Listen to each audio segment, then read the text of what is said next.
Okay, so you all are pretty much upbeat people, you know, good attitudes, upbeat, positive people. Every now and again, everyone can be a little pessimistic, a little bit of a downer.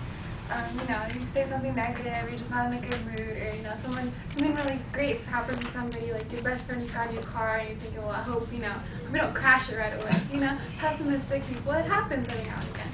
But I think really pessimistic people are those who find negativity coming out of nowhere. They just make it up, you know? That's why I agree with the statement by Peter, who says, a pessimistic person is a man who looks both ways before crossing a one-way street.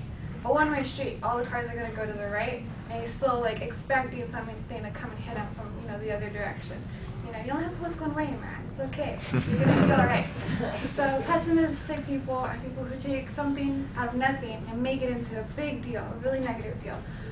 You know, like Saturday Night Live, there's Debbie Downer. She's like, oh, you know, you got a new cat. I love it. Let's hope, you know, coyotes will come and kill it tonight. Something like that. For me, a personal example of a pessimistic person is my grandfather. He's the nicest guy ever. He's super sweet, but super pessimistic. He has, like, no hope. He already, any situation, he thinks it's the end of the world. My brother, when he was a little baby, had heart problems, a heart valve, and he was blue, he didn't get enough air. And, you know, and you can see some people like worrying about him. You know, he was a child, he might not make it. You know, but my grandfather, not only is he worried, he's preaching it to the world. This kid is gonna die.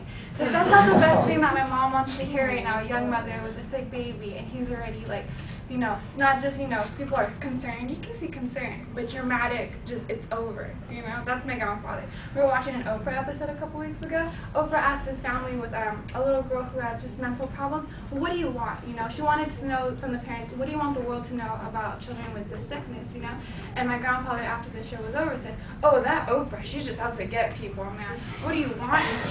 Oprah thinks that people are just, you know, want her for money, her money. Oprah's like, what do you want me to do for you? I was like, Oprah was not trying to say, what the hell do you want me to do for you guys? She's saying, how can the world know, you know?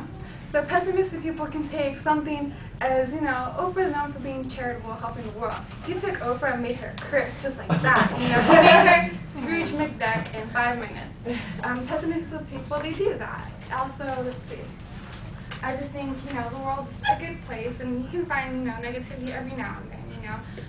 Good things happen, you're still worried, you know, that you don't want, there's still concern that you don't want something bad to happen. You're really happy that you got a new car, a new house, but you're still worried, you know, I hope the mortgage goes through, I hope I get my bills paid, things like that. There's common concerns for everything, for negative situations. But a pessimistic person is very different. They take it to an absolute extreme, you know.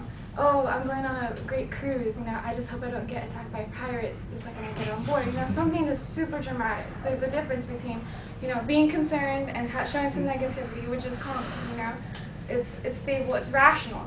Irrational negativity, that's pessimistic. That's when you're going down, you know, the one-way street, and you're looking both ways, because you still expect a car to hit you from both sides when you're not looking. Your back is turned, and there it goes. And that's what I believe a pessimist is. Thank you.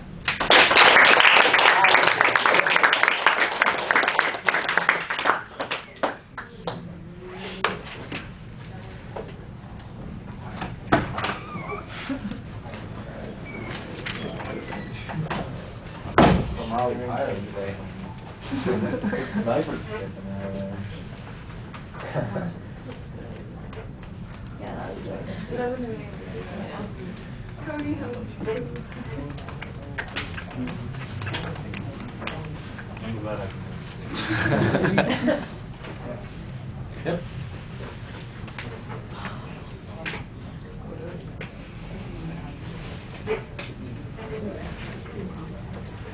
Not tired.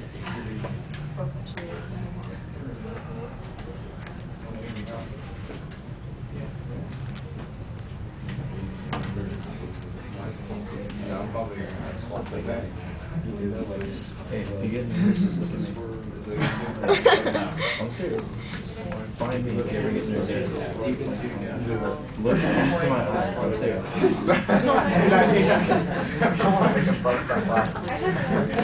You don't make me nervous, just go away. You'll just look at me and be like, you'd be confident up until the point there. I thought you tried to relate to the audience early on in the opening. The general subject is clear. I'm not exactly sure what you're saying about the subject at the beginning of the speech. At the end of the speech, it seems like your thesis basically is to try and define what pessimism is, or what a pessimist, what the characteristics of a pessimist are. And I think that that could be clearer at the beginning. There's not really a preview of what the contents are going to be. When you get to the contents, you've got the one quick reference to the Saturday Night Live character. You spend a lot of time with your grandfather as an example. I'm not sure if your grandfather and Oprah are supposed to be two separate examples or an extension of the first example. And then you have kind of this third category, extreme pessimism, which basically covers the same ground again. So I think a little bit more structure and planning would help that. On the presentation, your voice is fine. I do think that you're rushing a little bit. You sound like you are trying to get through this very quickly, a little bit like I do with my comments because I'm trying to get them done so quickly. So you can pace yourself a little bit more, slow down and talk to us more. Your gestures are very good. Your facial expressions and audience contact are excellent. Both of those are solid. All your anxiety comes out in your body movements. Your feet are a little wild. You're crossing your legs regularly. At one point, your legs start swinging around like you're on a pivot, kicking in the air. And so that seems to be where your anxiety is coming out. At the conclusion of the speech, I think you got to be a little bit clear about what the point was that you were trying to do in the speech. And if it had been that way at the beginning, it might have been a little bit sharper and easier to organize. All right, thank you.